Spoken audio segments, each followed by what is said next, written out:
औज़ बिल्लाहि मिनश शैतानिर्रजीम बिस्मिल्लाहिर्रहमानिर्रहीम। यहाँ मौजूद सभी साथियों का मैं क्रांतिकारी इस्तकबाल करता हूँ, क्रांतिकारी जय भीम करता हूँ। अदनान गार्डन के तमाम ज़िम्मेदार बुज़ुर्ग साथी और नौजवान दोस्तों, आप सब लोगों ने आज वंचित बहुजन आघाड़ी की शाख का अदनान गार्डन के अंदर बड़ी डंके की चोट के ऊपर शाख का उद्घाटन किया, शाख का इब्तिदा किया है। आप तहे दिल से मुबारकबाद के हकदार हैं। और आज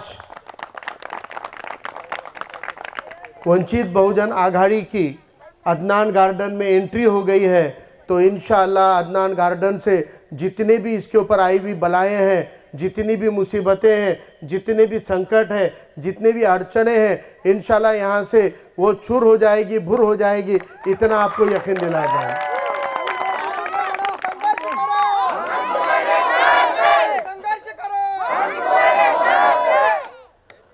अभी यहाँ पर आते वक्त हमको ऐसा नज़र आया कि आज यहाँ वंचित बहुजन आघाड़ी की शाख का उद्घाटन है। ये बात की इत्तला पहुँचने के बाद एक डरपोक कायर किस्म के लोगों में एक ऐसी दहशत है कि अभी से वो अपने अपने टुकड़ों को संभालने के लिए अपनी अपनी पार्टियां गाड़ने का काम कर रहे हैं। और एक पार्टी गाड़ कर वो रास्ता हथियाना चाहते हैं, वो एक पार्टी गाड़ कर रास्ते पे कब्जा करना चाहते हैं। हम उनको कहना चाहते हैं कि हमारी वंचित बहुजन की आघाड़ी की पार्टी यहाँ से लेके रोड तक लगी हुई है। अगर आप एक कंकर की भी रुकावट बनोगे तो उखाड़ के फेंकने का दम वंचित बहुजन आघाड़ी है।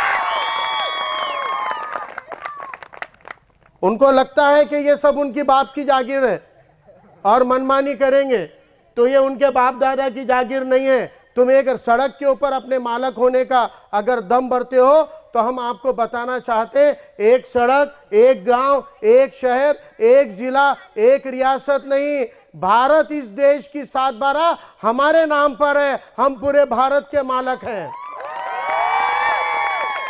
हम यहाँ की कष्टकरी मेहनतकश अवाम, हम यहाँ के आम आदमी, हम यहाँ के वंचित बहुजन तबकात इस मुल्क के मालिक हैं। और इस मुल्क की 7/12 हम अवाम के नाम पे है, हम भारत के लोगों के नाम पर है। अगर यकीन नहीं होता तो संविधान के पहले पन्ने पर जाकर देखो, वहां लिखा हुआ है। लेकिन इनको इतनी मस्ती आई कहां से? बोर्ड गाड़ने की, अदनान गार्डन पे कब्जे करने की, खुले जमीनों पे, खुले प्लाटों पे कब्जे करने की, इनको ये मस्ती आई कहां से है? इनको ये मस्ती हमारी गलतियों से आई है। आज तक हम लोगों ने वोट देने के पहले नोट के बहकावे में आकर अगर वोट दिया तो इस तरीके के कब्जे करने वाले गुंडे सामने आते हैं। और इन गुंडों को अगर हटाना है तो वंचित बहुजन आघाड़ी के साथ इसी तरह हर बस्ती को ताकत से खड़े रहना पड़ेगा। और हम यहाँ पे चैलेंज करते हैं कि आज वंचित बहुजन आघाड़ी का झंडा अदनान गार्डन पे गड़ा है और इन जालिमों को कहना चाहते हैं कि हमारा झंडा अगर एक हाथ का है तो डंडा 10 हाथ का है। और ये झंडा, इस झंडे को देखकर बाज आ जाओ और हमारे रास्तों की रुकावट मत बनो। अगर आप हमारे रास्तों की रुकावट बनेंगे तो झंडा जेब में लेके डंडा हाथ में लेना भी हमको आता है। यहां से आगे जिस तरीके की इब्तिदा नांदेड़ तालुका में गजबारे सर के लीडरशिप में हुई है, गजबारे सर ने अभी बात किया, विनायक गजबारे सर को मैं प्यार से गुरुजी बोलता हूं। वो गुरुजी सिर्फ स्कूल में पढ़ाते इसलिए गुरुजी नहीं है, वो इस चढ़वड़ के अंदर, मूवमेंट के अंदर भी लोगों को, अच्छों को पानी पिलाने का और सबक सिखाने का काम करते, इसलिए हम उनको गुरुजी बोलते हैं। शुरू में उन्होंने कहा नज़ीर भाई और नज़ीर भाई की टीम के लिए तालियां बजाओ। अब नज़ीर भाई और नज़ीर भाई की टीम आज से विनायक गजबारे सर की गुरुजी की टीम है, इसलिए जोरदार तालियां बजाओ।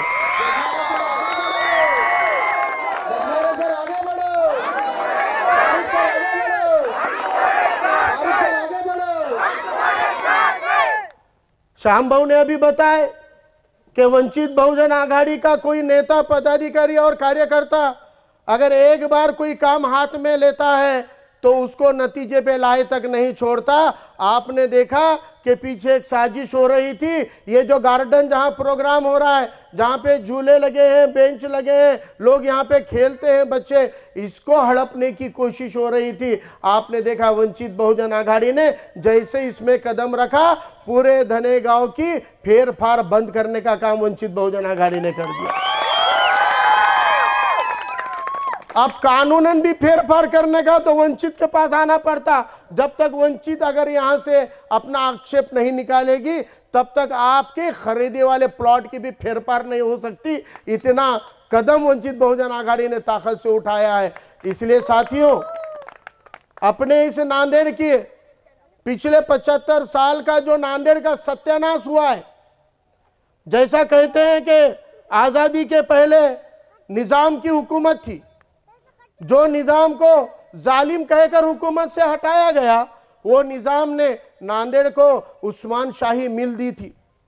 जो उस्मान शाही मिल में 12,000 मजदूरों को 12 महीने रोजगार मिलता था, वो मिल देने का काम निजाम ने किया।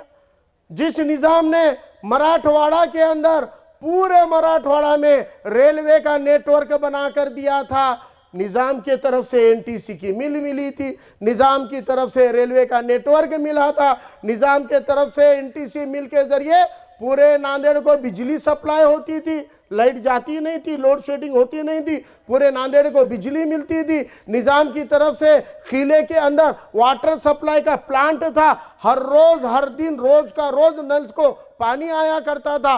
उस निजाम को जालिम कहकर जो हुकूमत यहाँ पे आई, 75 साल में निजाम ने जितना रेल का नेटवर्क बनाया, उससे 1 किलोमीटर भी बढ़ाने का काम ये हुकूमतों ने नहीं किया। निजाम ने जितना रोजगार दिया, उसको बढ़ाना छोड़ो, उसको खत्म करने का काम किया। निजाम के तहत में रोज पानी आता था, अब 10-10 दिन तक पानी नहीं आता नांदेड़ को।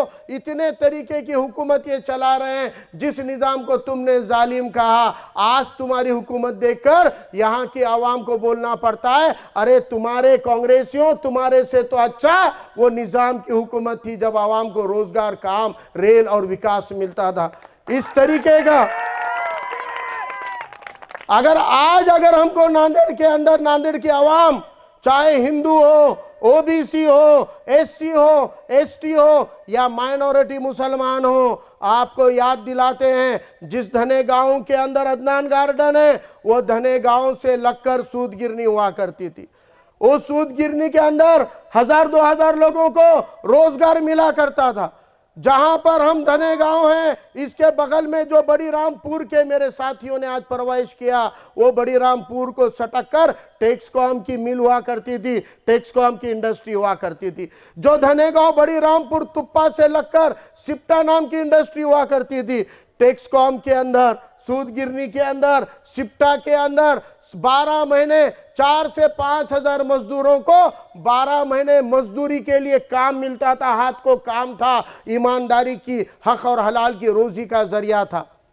जब से शंकरराव चौहान, अशोकराव चौहानों ने राजनीति के सूत्र अपने हाथ में लिए, अशोक चौहान 1979 में आए थे और 1979 से लेकर आज तक अशोक चौहान ने एक इंडस्ट्री जिसमें 12 महीने रोजगार मिलता था, उसको जिंदा नहीं रखा। उन्होंने सूद गिरनी बिकवा दी, जमीन बेच के खा लिए, टेक्सकॉम बिकवा दिया, मशीन जमीन बेच के खा लिए, और सिप्टा को भी बंद करा दिया। तुम्हारे पास के इंडस्ट्री चले गए, तुम्हारे पास के रोजगार के मौके चले गए, तुम्हारे पास में जो रोजगार था वो छीन लिया गया, रोजी रोटी के जरिए को छीन लिया गया, और तुमको क्या दिया? कचरे का ढीक और टंचिंग ग्राउंड, जो आपके धनेगांव के तुप्पा के और धनेगांव के बॉर्डर पे बड़ी रामपुर के अंदर वहां पे ला के डाल दिया कि ये बदबू सूंघते बैठो, जरासीमों से लड़ते बैठो। रोजगार के मौके छीनने का काम अब तक के हुक्मरानों ने,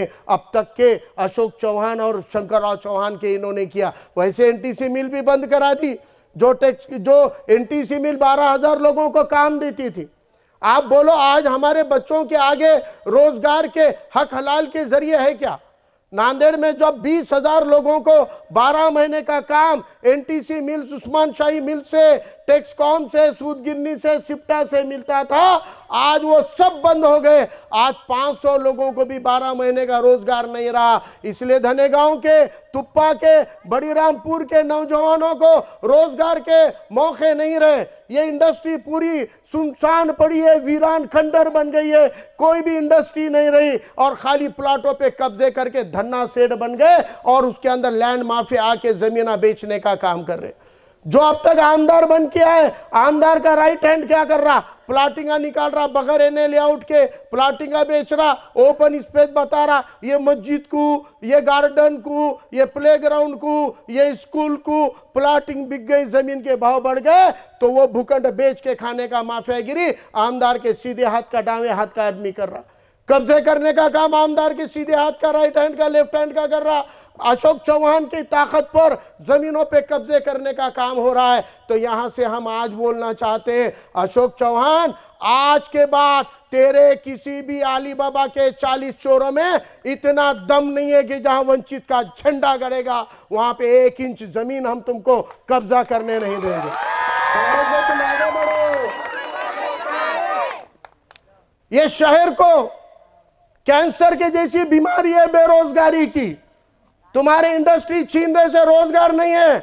आज हमारे बच्चों को ऑटो रिक्शा चलाने की नौबत आई, लेकिन ऑटो रिक्शा लेकर भी, चलाकर भी, 1-2 लाख रुपए डालकर भी दिन भर में आपका खर्चा जाके 500 बचाने के लिए मर मेहनत करना पड़ता, फिर पुलिस की कार्रवाई होती। पढ़े लिखे होकर 12वीं डिग्री कर लिए वाले, लेकिन गाड़ा लेके फल बेचना पड़ रहा, सब्जी बेचना पड़ रहा, मजदूरी करनी पड़ रही, किसी मैकेनिक के हाथ के नीचे जाना पड़ रहा, किसी मिस्त्री के हाथ के नीचे जाना पड़ रहा। हमने अपने कौम को पढ़ाया लिखाया था ताकि उनको अच्छा और शान का, व्हाइट कॉलर का रोजगार मिलेगा, उनको जरिया मिलेगा। लेकिन पूरे रोजगार छीनने का काम किया। ना कर्जे है, ना नौकरियां हैं, ना इंडस्ट्री है। आज पूरे नौजवानों के आगे सबसे बड़ी मुसीबत बेरोजगारी की है। इस शहर को कैंसर की बीमारी लगा दी उन्होंने, और आज हमारे बच्चों को जायज तरीके के धंधे नहीं है। तो फिर क्या करना? राकेल वाले के पास काम करो, रेती वाले के पास काम करो, गुटके वाले के पास काम करो, कैरम वाले के पास काम करो, तो दिन के 500,000 आते। यानी जो कौम ईमानदारी और हक हलाल की कमाई खाने वाली कौम थी, आज उसको रोजगार के मौके फराहम नहीं कराने से आज उनको गैर कानूनी काम करना पड़ता है। हम नौकरी में 1%, 1.5%, 2% नहीं है, लेकिन जेलों में 30% मुसलमान भरे पड़े हुए हैं। इतना मुसलमानों को गुनहगार बनाने का, शेड्यूल कास्ट, शेड्यूल ट्राइब को, छोटे छोटे ओबीसी को गुनहगार बनाने का, रेती और माफियागिरी करने के लिए, ड्रग और गुटके के धंधे करने के लिए मजबूर करने का काम अगर किसी ने किया तो इन 70 सालों में जिन्होंने हुकूमत ली उन्होंने किया है। अगर एक ईमानदार आदमी चुन के आएगा तो तुम्हारे एमआईडीसी में इंडस्ट्री चालू कर, नहीं तो सरकार कब्जा कर लेगी प्लॉट पर बोलेगा, तो झक मार के पूरी इंडस्ट्री चालू होंगे तो हमको रोजगार के मौके मिलेंगे। लेकिन ये यहाँ के आमदार नहीं करेंगे, अशोक चौहान नहीं करेंगे, क्योंकि उनको फायदा है ये धंधे बंद करा के जमीनों को बेचने में। अब अशोक चौहान की अकल ठिकाने आ जा रही। अब तक नांदेड़ जिले में एडवोकेट सरदेव बाड़ा साहब अंबेडकर के जो वालिद साहब हैं, वो वालिद साहब भैया साहब अंबेडकर नांदेड़ में एक बार इलेक्शन लड़े थे, तो उनको हराने का काम यही शंकरराव चौहान, अशोक चौहान ने करे। बाड़ा साहब अंबेडकर इलेक्शन लड़े थे, उनको भी हराने का काम इन्होंने करे। और इसका पूरा के पूरा बदला वंचित आघाड़ी ने अब तब 1989 में भी काबदे के खिलाफ अशोक चौहान को हरा के किया था, और 2019 में भी लोकसभा में अशोक चौहान को चारों खाने चित करने का काम भी वंचित बहुजन आघाड़ी ने किया।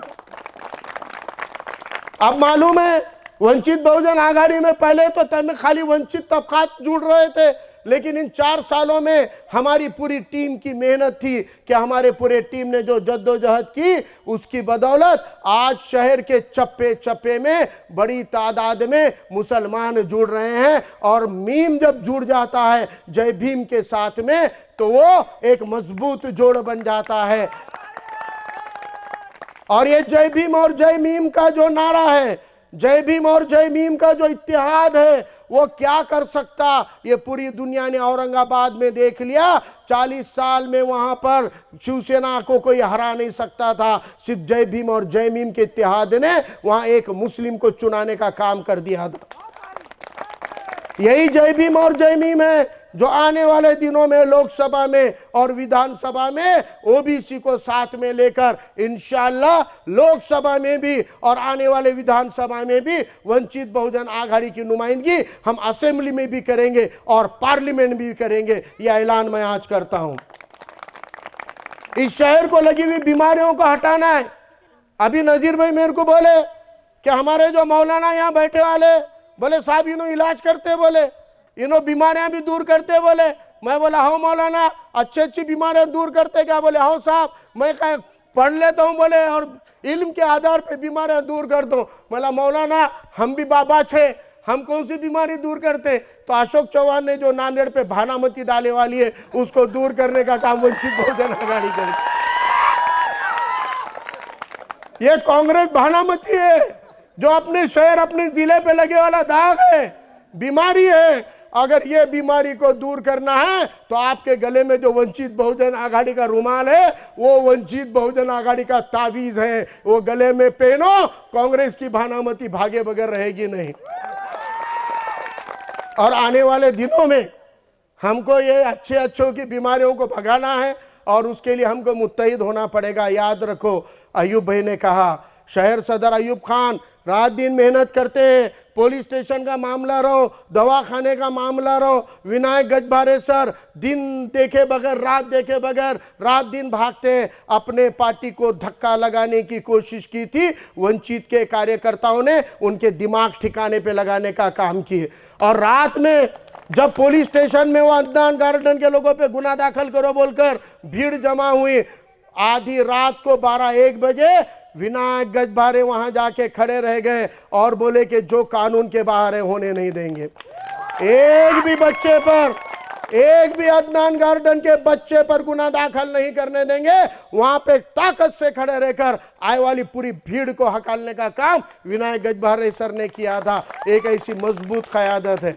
गजभारे सर को देख के लोगों को लगता होगा गई नो क्या करेंगे भाई, साइलेंट ही दिखते, खामोश दिखते, ऐसा दिख रहे नो। मगर गजभारे सर जमीन के ऊपर जीतते हैं, उससे डबल जमीन के अंदर भी है, ये मैं बताना चाहता हूँ। गजभारे सर आगे बढ़ो, गजभारे सर आगे बढ़ो।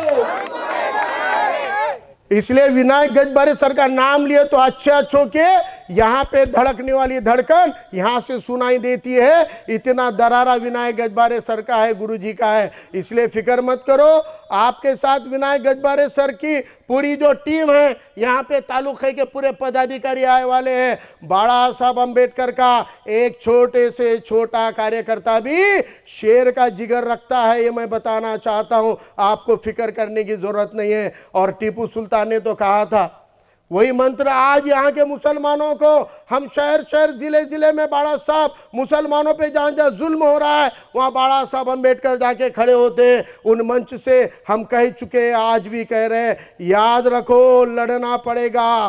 बुज़दिलों की तरह घर में बैठने से आपका तहफ़्फ़ुज़ नहीं होगा, आपका भी नहीं होगा, आपके दीन का नहीं होगा। इसलिए अपने और अपने दीन के तहफ़्फ़ुज़ के लिए डरना नहीं है, लड़ना है, रोना नहीं है, लड़ना है। क्योंकि हजरत टीपू सुल्तान ने कहा था, 100 दिन गीदड़ की जिंदगी जीने से एक दिन शेर की जिंदगी जीना बेहतर है। और वंचित बहुजन आघाड़ी के कार्यकर्ताओं को यह पता है, इसलिए वो 100 दिन गीदड़ की नहीं, एक दिन शेर की जिंदगी जीता है। इसलिए लड़ता है, इसलिए दहाड़ लगाता है। और वो आज आपके अदनान गार्डन के साथ ताकत के साथ विनायक गजभारे सर का एक एक कार्यकर्ता, एक एक पदाधिकारी आपके साथ खड़ा हुआ है। आज से आपकी तरफ उंगली तो दूर, नजर उठाने की हिम्मत इंशाल्लाह कोई नहीं करेगा। पार्टी आपके साथ, पूरी पार्टी आपके साथ खड़ी हुई है। इसलिए ये जो कांग्रेस की हुकूमत है, इसको हटाने के लिए हमको ये इत्तेहाद सामने लाना पड़ेगा। आपको लग रहा होगा खाली मुसलमानों पे जुल्म होता है, ऐसा नहीं है। खाली मुसलमानों पे जुल्म होता है ये सही नहीं है। मुसलमानों पे भी जुल्म होता, लेकिन दिगर तबकात पे भी जुल्म होता। और वो दिगर तबकात का आपको बताऊं कि आपके धनेगांव से लगकर अक्षय भालेराव नाम के नौजवान ने भीम जयंती मनाई तो उसका पेट फाड़ कर अतला निकालने का काम हुआ था। वंचित बहुजन आघाड़ी ताकत से खड़ी रही और तमाम मारने वालों को जेल में डालने का काम किया। यहां पर आज आपने देखा थोड़े दिन पहले मणिपुर में हमारे आदिवासी बहनों को नंगा करके उनकी धिन निकाली गई थी।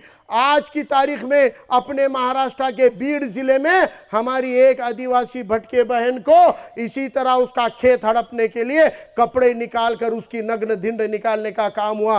कोई पार्टी उसके लिए नहीं आई, लेकिन वंचित बहुजन आघाड़ी की बाड़ा साहब के इशारे पे पार्टी वो मेरे बहन की लड़ाई के लिए खड़ी हुई है। इसलिए अकेले मुसलमानों पे जुल्म नहीं होता है, पिछड़े तबकात पे भी होता है, एससी पे भी होता है, एसटी पे भी होता है, छोटे छोटे भटके विमुक्तों पे होता है, छोटे छोटे ओबीसी पे होता है। आज उनकी लड़ाई लड़ने के लिए हमको सामने आना पड़ेगा। हम मजलूम नहीं हैं, हम मर्द मुजाहिद हैं। हमको मजलूमों की लड़ाई को लड़ना पड़ेगा। वो मजलूम चाहे नाम का मुसलमान हो, चाहे नाम का पिछड़ा हो, नाम का भटका हो, नाम का ओबीसी हो या हिंदू हो, जिसके ऊपर भी जुल्म होगा उसके साथ खड़े रहने का और लड़ने की सीख हमको अपना दीन देता है। इसलिए जालिम के नहीं, मजलूमों के साथ खड़े रहने का जो दीन की सीख है उसी सीख को याद रखो। वंचित बहुजन आघाड़ी आपको मजलूमों के साथ खड़े रहने का हौसला देती है। वंचित बहुजन आघाड़ी आपको मजलूमों की लड़ाई लड़ने के लिए झंडा भी देती है और जरूरत पड़ेगी तो डंडा भी देती है। यही ताकत है जो आपके पीछे खड़े रहती है।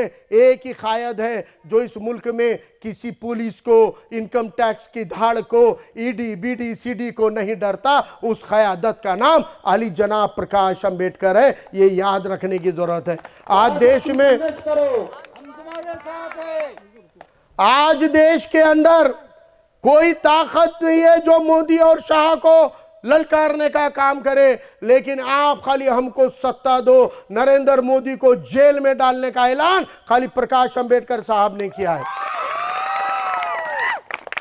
अरे जिनके ऊपर गुने दाखिल नहीं है, जिनके मामला साफ थे, ऐसों को ईडी बीडी के नाम में जेलों में डाल दिया। ये नरेंद्र मोदी तो गुजरात का कातिल है। इसके खिलाफ छाती में दम होगा तो 1000 गुने निकाल के आ सकते हैं। ये अमित शाह तो कातिल है, तड़ीपार होने वाला है। ये कातिलों को और तड़ीपारों को जेल में डालना है, आरएसएस के ऊपर केस करके उनके हथियार जब्त करने हैं। तो एक ही ताकत है जिसके नाम में अंबेडकर लगा है, वही क़यादत है जो इनको जेल में डाल सकती है। यह आज के वक्त में हमको समझने की जरूरत है। आज इंडिया आघाड़ी के नाम पे कांग्रेस गुमराह कर रही है।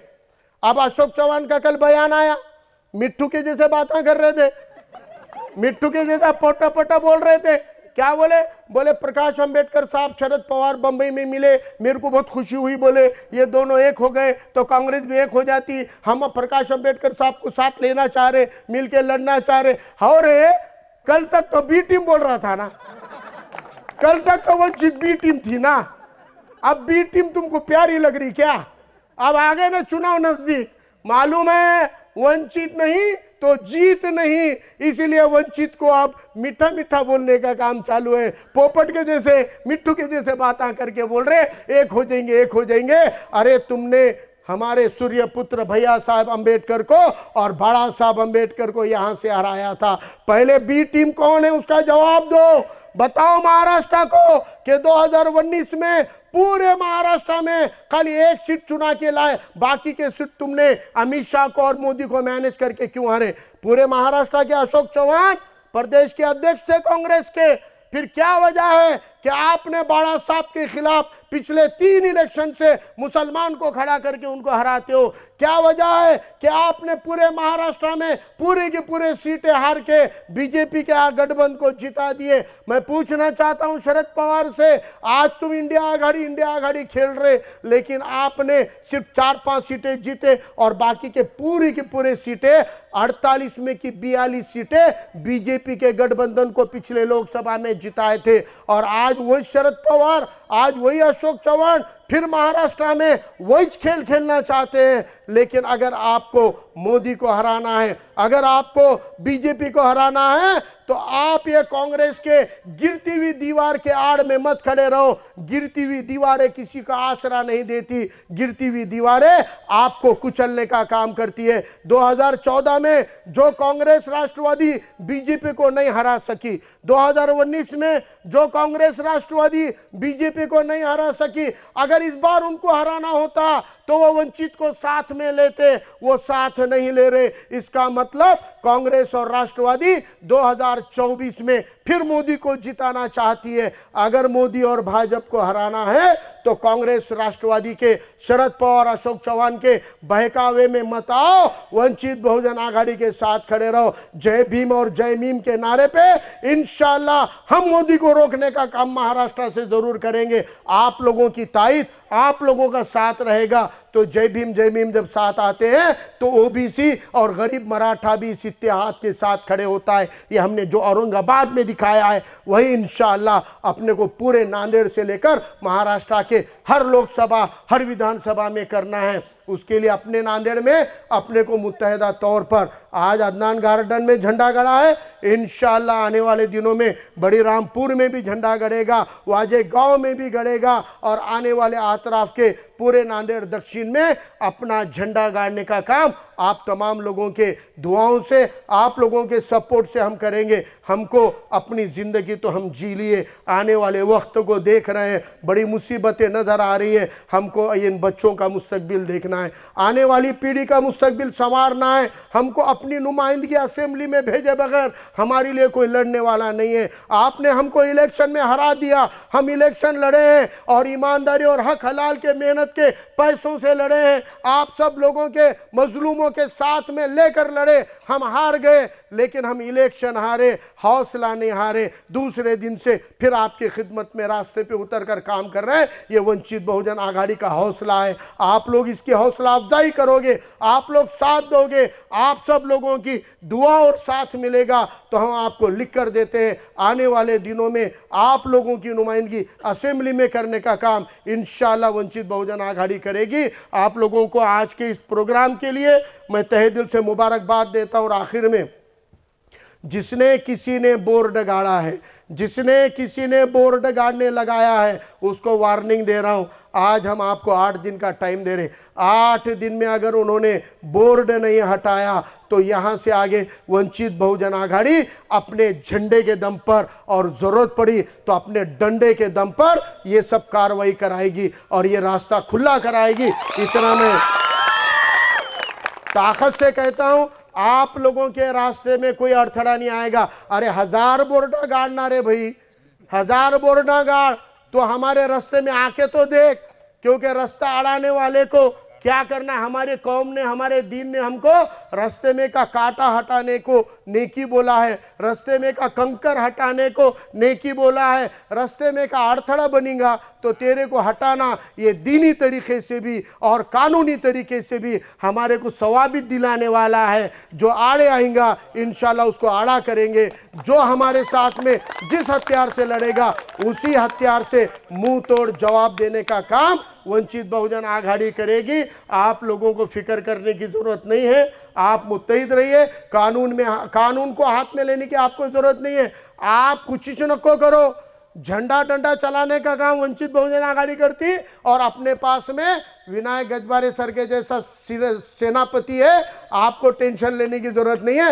जो भी करना है पार्टी अपनी ताकत से इंशाल्लाह करेगी। आप सब लोगों ने बड़े जोश खरोश के साथ आज इस शाखा का उद्घाटन किया, हम तमाम लोगों का इस्तकबाल किया। आप तमाम लोग जो आज तक किसी पॉलिटिकल पार्टी में नहीं थे, किसी सियासी जमात में नहीं थे, लेकिन एक एतमाद दिखाकर आपने हमारा साथ दिया है, तो मैं आपको ये कहना चाहता हूँ कि आपके इस भरोसे को टूटने नहीं देंगे। आप जिस हाल में भी होंगे आपको खुशहाल करने का बीड़ा वंचित बहुजन आघाड़ी उठाएगी। रास्ते से लेकर तो जो भी मसले मसाइल है इंशाल्लाह उसका काम भी हम यहाँ करेंगे। हम यहाँ के जो 4 लोगों ने यहाँ का प्लॉटिंग किए थे, उनमें के 3 लोगों के साथ में हमारा कांटेक्ट है। वो 3 लोगों ने अपनी तायद करे हैं। वो 3 लोगों ने अपनी जो मांग थी उसका निवेदन तहसीलदार को देने का काम किए हैं। वो 3 लोग आज अपने तायद में खड़े हैं। तो मैं दावे के साथ कहता हूं कि इंशाअल्लाह अपने को भी ज़ोर ज़बरदस्ती की ज़रूरत नहीं पड़ेगी।